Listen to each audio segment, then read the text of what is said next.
What if I told you that your spouse could receive over $1,400 every single month from Social Security, even if they never paid a single dollar into the system? And what if I told you that this money does not reduce your own Social Security benefit by even 1 cent?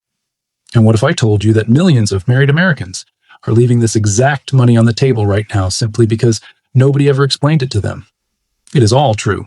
And today, I'm going to walk you through exactly how Social Security spousal benefits work, how much your spouse could receive, when and how to claim them, and the strategies that can maximize your total household income in retirement.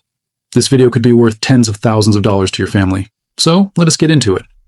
The Social Security spousal benefit is one of the most underused and misunderstood benefits in the entire Social Security system. Here is how it works at a basic level. If you are married and you have earned Social Security benefits based on your own work history, your spouse is entitled to receive a benefit based on your earnings record. This spousal benefit can be up to 50% of your full retirement age benefit. And here is the critical part. Your own Social Security benefit is not reduced in any way because your spouse is collecting. The government pays it on top of your benefit. It is essentially extra money that your household is entitled to. Let me give you an example using real 2026 numbers. Suppose you worked for 35 years and your full retirement age Social Security benefit is $2,800 per month. Your spouse, who never worked outside the home or worked very little, would be entitled to a spousal benefit of up to 50% of that. 50% of $2,800 is $1,400 per month. That is $16,800 per year in additional household income. And again, you still receive your full $2,800. Your household goes from $2,800 per month to $4,200 per month. That is $1,400 of additional income that many couples are not collecting. Now let us talk about who qualifies for spousal benefits. To claim spousal Social Security benefits, a few conditions must be met. First, you must be married to someone who is eligible for Social Security retirement or disability benefits. Second, your spouse, meaning the primary earner, must have already filed for their own Social Security benefits. You cannot claim spousal benefits on someone's record if that person has not yet claimed. Third, you must be at least 62 years old to claim spousal benefits. Fourth, you must have been married for at least 1 continuous year before applying. If you meet all of these conditions, you are eligible. Now, there is an important rule about how the spousal benefit interacts with your own work history.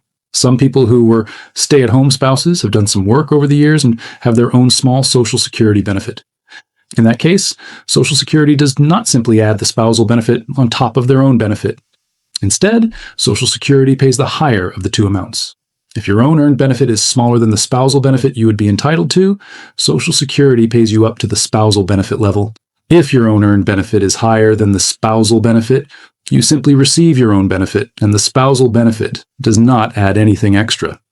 This is sometimes called a spousal top-up. Social Security essentially tops up your own benefit to match what you would receive as a spouse if that amount is higher. Now let us talk about how claiming age affects the spousal benefit. Just like your own Social Security benefit is reduced if you claim before full retirement age, the spousal benefit is also reduced if the spouse claims before their own full retirement age. The full retirement age is 67 for anyone born in 1960 or later. If the non-working spouse claims the spousal benefit at age 62, they will receive approximately 32.5% of the primary earner's full retirement age benefit, not 50%. If they wait until their own full retirement age of 67, they receive the full 50%. Now here is an important distinction. Unlike your own Social Security benefit, there's no bonus for waiting past full retirement age to claim the spousal benefit. With your own benefit, every year you delay past 67 adds 8%, but the spousal benefit maxes out at 50% at full retirement age and does not increase further by waiting until 70. So the optimal claiming strategy for a non-working spouse is to wait until their full retirement age of 67 to claim the maximum 50%. But of course, that depends on their financial needs and health situation. Now I want to talk about a group of people who often do not realize they qualify for spousal benefits: divorced spouses. If you are married for at least 10 years and then divorced, you may still be entitled to a spousal benefit based on your ex-spouse's earnings record. You do not need your ex-spouse's permission. You do not even need to tell them. And your ex-spouse's benefit is not reduced in any way because you are claiming. The rules are essentially the same as for married spouses. You must be at least 62. You must currently be unmarried. You must have been divorced for at least 2 years if your ex has not yet claimed their own benefits. The benefit amount is calculated the same way, up to 50% of your ex-spouse's full retirement age benefit. This is a benefit that millions of divorced Americans are simply not collecting because they do not know it exists. If you were married for 10 or more years and then divorced, please check with the Social Security Administration to see if you qualify. Now, let us talk about the most powerful combined strategy for married couples. When both spouses are coordinating their Social Security claiming decisions, the goal is to maximize total lifetime household income. Here is the strategy that most financial planners recommend for a couple where one person earns significantly more than the other. Step 1. The lower earning spouse claims Social Security at 62 or at full retirement age, depending on their financial needs. This brings income into the household while the higher earner continues to delay. Step 2. The higher earning spouse delays claiming until age 70 to build the maximum possible benefit. By waiting from 67 to 70, the higher earner gains an additional 24% on their benefit. Step 3. Once the higher earner claims at 70, the lower earning spouse evaluates whether to switch to a spousal benefit if it is higher than their own benefit in Step 4. Both spouses are now collecting, with the household receiving the maximum possible combined income. But here's the part that many couples do not think about until it is too late. The higher earner's benefit does not just matter for the two of you during your lifetimes. It also determines the survivor benefit. When one spouse passes away, the surviving spouse stops receiving 2 Social Security checks. They receive only the larger of the 2. So if the higher earner maximized their benefit by waiting until 70, the surviving spouse receives that large number for potentially the next 20 or 30 years. This is one of the most powerful retirement planning moves a married couple can make. Let me give you a concrete example to make this real. Take a couple, let us call them John and Mary. John is the higher earner. His full retirement age benefit is $3,000 per month.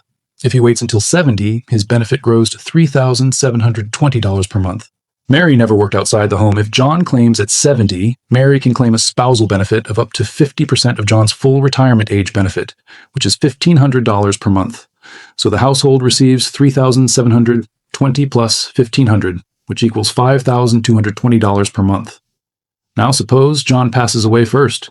Mary stops receiving her spousal benefit, but she now receives John's full benefit of $3,720 per month for the rest of her life. If John had claimed at 62 instead, his benefit would have been reduced to $2,100. And if John passed away, Mary would only receive $2,100 per month instead of $3,720.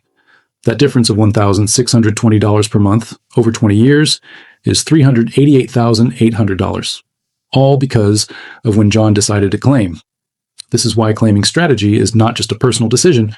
For married couples, it is a family financial planning decision that affects both people for the rest of their lives. Before I close, let me summarize the key points about spousal benefits. Your spouse can receive up to 50% of your full retirement age benefit. Your own benefit is not reduced at all because your spouse collects. The spouse must be at least 62 and you must have filed for your own benefits first. Divorced spouses who were married 10 or more years also qualify. The spousal benefit maxes out at full retirement age and does not increase by waiting past 67. For maximum lifetime household income, the higher earner should delay until 70 and the lower earner can claim earlier.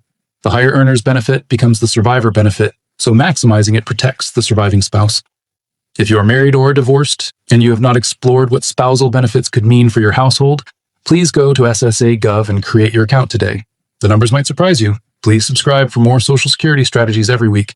Next video, I'm covering the 5 biggest changes to Social Security in 2026 and why one of them could put extra money in your pocket right now. Thank you for watching.